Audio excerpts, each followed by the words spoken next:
नीलू. आमच्याकडे नीलू नावाचा एक कुत्रा होता.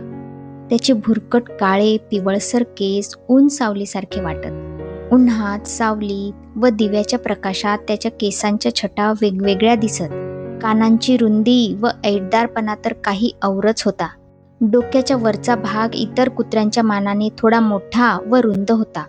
खालचे लांबुडके डौलदार शेपूट अल्सेशियन कुत्र्याच्या शेपटीसारखे दाट केसाळ पण वरच्या बाजूस वळलेले. पाय अल्सेशियन कुत्र्यासारखे लांब पण पंजे गावठी कुत्र्यासारखे मजबूत, रुंद व वाकलेल्या नखांचे होते. शरीराचा पुढचा भाग रुंद, भारी भक्कम, तर मागचा भाग सपाट पोटामुळे बारीक, चपळपणाला साजेसा होता. डोळे काळेही नव्हते व भुरेही. त्याच्या गोल गोल व काळ्या कडा असलेल्या डोळ्यांचा रंग मधासारखा होता, जो उन्हात तरल सोनेरी दिसे व सावलीत गोठलेल्या मधासारखा पारदर्शी दिसे. शरीराच्या ठेवणीप्रमाणेच त्याच्या सवयी आणि स्वभावही वेगळाच होता. उंच भिंत तो एका ढांगेत ओलांडत असे. आवाज इतका दमदार, गंभीर व घुमणारा होता की रात्रीच्या नीरव शांततेत तो एकदा भुंकला की सारे वातावरण कंपित होत असे. इतर कुत्र्यांसारखे खाण्यासाठी आसुसलेले असणे, आनंद व्यक्त करण्यासाठी शेपूट हलवणे, कृतज्ञता व्यक्त करण्यासाठी चाटणे, मालकाकडे याचकासारखे दीनवाणीपणाने पाहणे, मागे मागे फिरणे, उगाचच भुंकणे, चावणे यापैकी कुठलीच सवय त्याला नव्हती. मी बरेच कुत्रे पाहिले व पाळलेले आहेत, पण कुत्र्यांच्या स्वभावातील दीनवाणीपणाऐवजी स्वाभिमानी ऐट पहिल्यांदाच मी नीलूमध्ये पाहिली. त्याच्या आवडीचा पदार्थ बेपर्वाईने त्याच्या पुढे टाकल्यास तो खाणे तर लांबच, पण त्याकडे तो पाहतही नसे. कधी त्याला रागावले, थोडे झिडकारले तर खूप समजूत काढल्याशिवाय तो माझ्या समोरही येत नसे. गेली 12 वर्षे त्याच्या बसण्याचे ठिकाण एकच होते. व्हरांड्यात पहिल्या पायरीजवळ बसून स्वारी येणाऱ्या जाणाऱ्यांवर नजर ठेवत असे. माझ्याकडे नेहमी येणाऱ्या बहुतेकांना तो ओळखत होता. कोणी विशेष परिचित व्यक्ती आल्यास तो वर्दी देण्यासाठी हळूहळू चालत माझ्या खोलीच्या दरवाजात येऊन उभा राही. तो तसा उभा राहिला की ओळखावे कोणी विशेष पाहुणा आलेला आहे. अशा वेळी मी "ओ आले" म्हटल्यावरच तो पुन्हा आपल्या नेहमीच्या जागेवर स्थानापन्न होत असे. कुत्र्यांना भाषा नाही पण आवाज ओळखता येतात. नीलूचे आवाजाचे ज्ञान इतके विलक्षण होते की त्याच्याशी बोलणे म्हणजे भाषा समजणाऱ्या माणसाशी गप्पा मारल्यासारखे असायचे. बाहेर रस्त्यावर जर कोणी त्याला सांगितले की "बाई तुला हुडकत आहेत नीलू", तर तो विजेच्या वेगाने कंपाऊंड ओलांडून येऊन माझ्या खोलीसमोर माझ्या आदेशाची वाट पाहत उभा राही. मग "काही काम नाही, तू जा" म्हणेपर्यंत तसाच ताटकळत उभा राहायचा.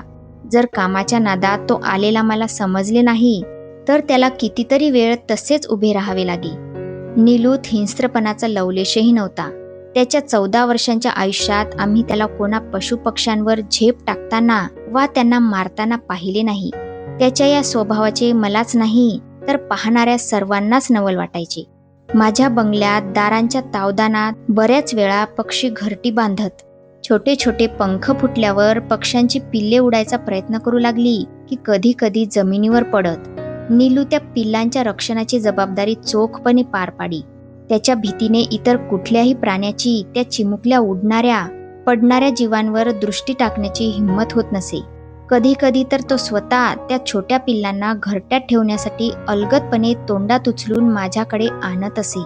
जोपर्यंत शिडी लावून त्यांना सुखरूप त्यांच्या घरट्यात ठेवण्याची व्यवस्था होत नसे तोपर्यंत तो पिल्लांना अलगदपणे आपल्या तोंडात धरून उभा राही किंवा त्यांना माझ्या हातात देऊन वाट पाहण्याच्या पवित्र्यात उभा राही.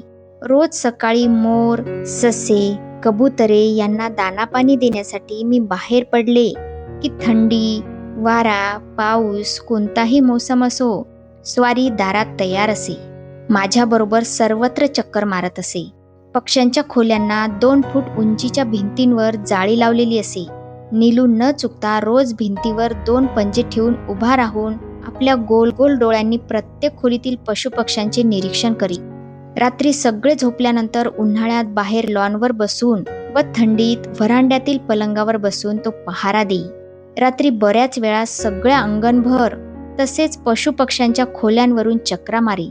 चांदणी रात्र असो, काळोख असो, ढग गडगडत असोत वा सोसाट्याचा वारा असो, त्याच्या नित्यक्रमात कधीच खंड पडत नसे. रात्रीच्या नीरव शांततेत त्याच्या धीर गंभीर आवाजाने तो कुठे पहारा देत आहे हे समजत असे.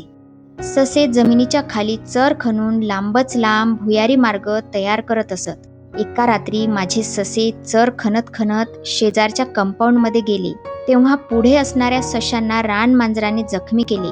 एका पाठोपाठ एक ससे बाहेर येऊन त्या रानमांजरांच्या भक्ष्यस्थानी पडले असते, पण त्यांच्या सुदैवाने नियमित पहारा देताना पानांच्या सळसळीवरून शंका येऊन नीलूने बाहेर पाहिल्यावर धुक्याने भरलेल्या त्या चांदण्या रात्रीतही नीलूला सशांवरील संकटाची बहुतेक चाहूल लागली असावी.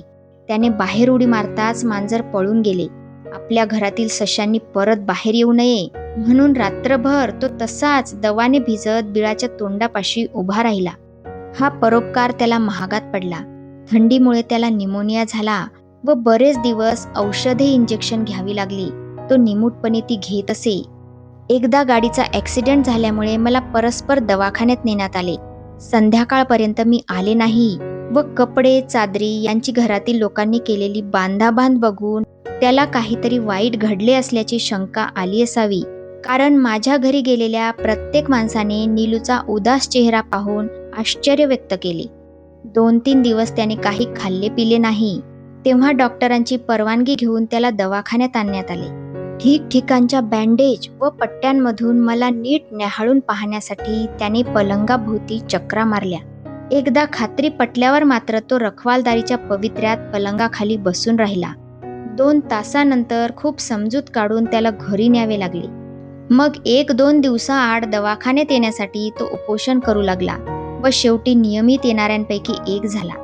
त्यामुळे डॉक्टर व नर्सेसशी त्याची गट्टी जमली.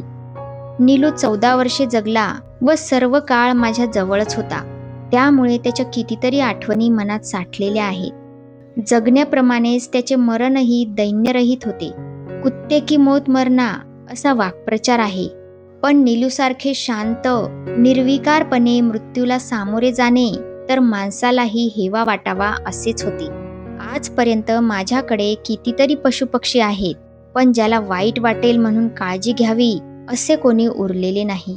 तर अशा प्रकारे नीलू हा पाठ इथेच संपला. भेटूया पुढच्या पाठामध्ये. तोपर्यंत धन्यवाद.